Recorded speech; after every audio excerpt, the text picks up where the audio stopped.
নমস্কার। শিবের পুজো অর্থাৎ আপনারা জানেন যে সারা বছর আমরা শিবের পুজো করে থাকি বা শিবের অভিষেক করি। বিশেষ করে সোমবার করে বহু মানুষ করে থাকেন। আগে শুধুমাত্র মেয়েরাই ম্যাক্সিমাম ক্ষেত্রে দেখা যেত, কিন্তু এখন নারী পুরুষ নির্বিশেষে আমরা কিন্তু শিবের অভিষেক করি বা শিবের পুজো করে থাকি। সেক্ষেত্রে কিন্তু পাপড়িযোগ বলতে যে আগামী দিনে যাতে আরও ভালো জায়গায় পৌঁছাতে পারি এবং সঠিক ওয়েতে পৌঁছাতে পারি, এটাই কিন্তু উদ্দেশ্য। অর্থাৎ শান্তি, সমৃদ্ধি এগুলোর জন্যই কিন্তু আমরা শিবের অভিষেক করি এবং মানসিক তৃপ্তি, এবং সেটা এই শিবরাত্রি যোগ সব থেকে গুরুত্বপূর্ণ যোগ, যে যোগে আমাদের জীবনের অনেক দুঃখ কষ্ট আসে। অর্থাৎ বলা হয় যে আমাদের জীবনের 8 রকমভাবে মৃত্যু যোগ আসে। অর্থাৎ মৃত্যু শুধু আপনার যে প্রাণে মৃত্যু তা না, আপনার ক্ষেত্রে আপনি জীবিত অবস্থায় আপনার মৃত্যুর তুল্য যন্ত্রণা আপনি ভোগ করতে পারেন। 8 ভাবে এরকম আসে। কখনো কখনো অর্থহানি হয়, কখনো কখনো খুব কাছের মানুষ দূরে সরে যায়, কখনো কখনো অপমানিত হয়ে যান তার কারণে, কখনো কখনো শারীরিক যন্ত্রণায় ভোগেন। এরকম 8 ধরনের মৃত্যুযোগ, যার জন্য যাতে সেগুলো না আসে এবং সেগুলো যাতে রিকভারি হয় এবং শান্তি থাকে আপনার জীবনে, তার জন্য কিন্তু মেনলি শিবের অভিষেক আমরা করে থাকি। এবং এর সঙ্গে সঙ্গে আরও কিছু রয়েছে, যেটা যে শিব সংহারের প্রতীক।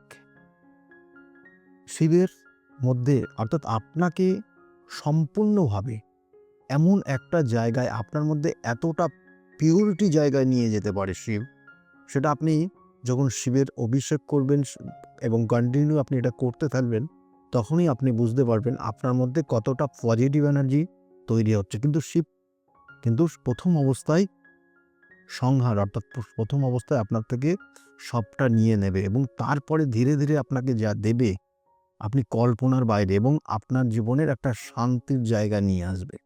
এটাই হচ্ছে শিবের মহত্ব। এবং সেই জন্য এই শিবরাত্রি যোগে যারা শিবের অভিষেক করবেন, বলা হয় অনেক পাপ থেকে মুক্ত হতে পারবেন।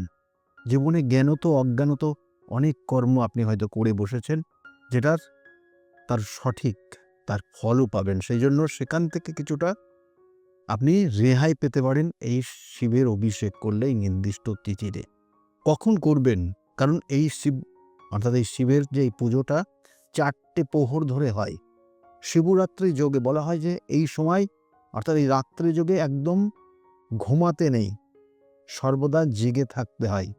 তাতে কিন্তু পজিটিভ এনার্জি গ্রোথ হয় এবং এর সঙ্গে সঙ্গে শিবের যে পঞ্চাক্ষর মন্ত্র রয়েছে, সেই মন্ত্র যদি আপনি জপ করতে পারেন সেই সময়কাল ধরে, তাতে আপনার ক্ষেত্রে আরও পজিটিভ এনার্জি তৈরি হবে। এবং এই জন্য বলা হচ্ছে যে এটা ফার্স্ট ফেজ, অর্থাৎ প্রথম প্রহর শুরু হবে আপনার, সেটা হচ্ছে 15 তারিখ রবিবারের দিন সন্ধ্যা 6টা 11 মিনিট থেকে শুরু হবে এবং এই প্রথম প্রহরটা 9টা 23 মিনিট রাত পর্যন্ত চলবে। তারপরে দ্বিতীয় প্রহর শুরু হবে 9টা 23 থেকে 12টা 35, রাত 12টা 35 মিনিট পর্যন্ত, ওই 15 তারিখে, অর্থাৎ দ্বিতীয় প্রহর। আর তৃতীয় প্রহর শুরু হচ্ছে 12টা 35 মিনিট থেকে 3টে 47 মিনিট পর্যন্ত, অর্থাৎ রাত 12টা 35 থেকে 3টে 47 ভোরবেলা, সেই সময়কাল আপনার তৃতীয় প্রহরের পুজো হয়। আর চতুর্থ প্রহরের যে পুজো হবে এই বছর 2026-এর, সেটা বলছে 3টে 47 থেকে সকাল 6টা 59 মিনিট পর্যন্ত। এই সময়কাল হচ্ছে চতুর্থ প্রহরের পুজো হবে। অর্থাৎ প্রথম প্রহরে পুজো হয় দুধ দিয়ে অভিষেক করতে হয়, দ্বিতীয় প্রহরের পুজো হয় দই দিয়ে অভিষেক করতে হবে, এবং তৃতীয় প্রহরের পুজোতে কিন্তু ঘি দিয়ে অভিষেক করতে হবে। আর চতুর্থ প্রহরের পুজো হবে মধু দিয়ে, অর্থাৎ মধু দিয়ে অভিষেক করে শিবের পুজো হয়।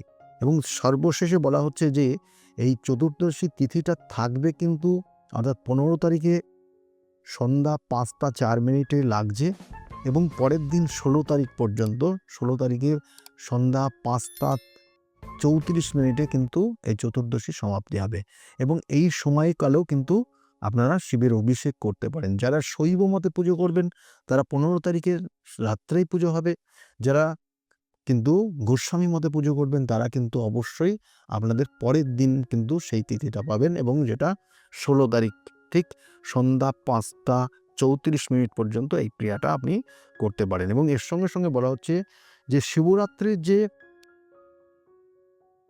পারনা সেটার নির্দিষ্ট টাইম রয়েছে, সেটা হচ্ছে ফার্স্ট ব্রেকিং, অর্থাৎ প্রথম বলা হচ্ছে যে এই যে পারণের যে ফার্স্ট যে সময়টা হচ্ছে 6টা অর্থাৎ সন্ধ্যা মানে 16 তারিখে সকাল 6:49 যখন চতুর্থ প্রহরের পুজো করছেন সেই চতুর্থ প্রহরের পুজো হবে এবং তারপরে যেটা সেটা সমাপ্তি হবে সন্ধ্যা এটা ফোন ঢুকে গেল একটা কাটতে হবে কিন্তু আবার নতুন করে বলছে এই জায়গাটাতে। হ্যাঁ,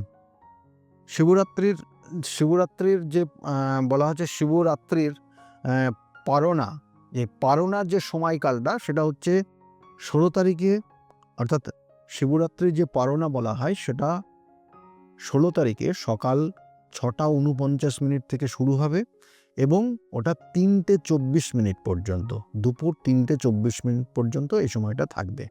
এবং সেক্ষেত্রেও কিন্তু বেশ কিছু পুজো হয় এবং তার সঙ্গে সঙ্গে ওই সময়কাল নির্দিষ্ট কিন্তু কিছু কিন্তু নিয়ম সেগুলো পালন করা হয়। তাহলে এই হচ্ছে শিবরাত্রির শুভযোগ, শিবরাত্রির শুভ সময়। এবং এই ক্ষেত্রে আপনাদের যে মনস্কামনা, অর্থাৎ শিব কিন্তু অল্পতেই তুষ্ট, শিবের আর এক নাম আশুতোষ, সেই জন্য তিনি অল্পতেই তুষ্ট হন। সেই জন্য এই সময়টাকে আপনারা কাজে লাগান। আর সকলে খুব ভালো থাকুন। আগামী দিনগুলো প্রত্যেকের খুব শুভ হোক, এই শুভকামনা রইল। ভালো থাকবেন। নমস্কার।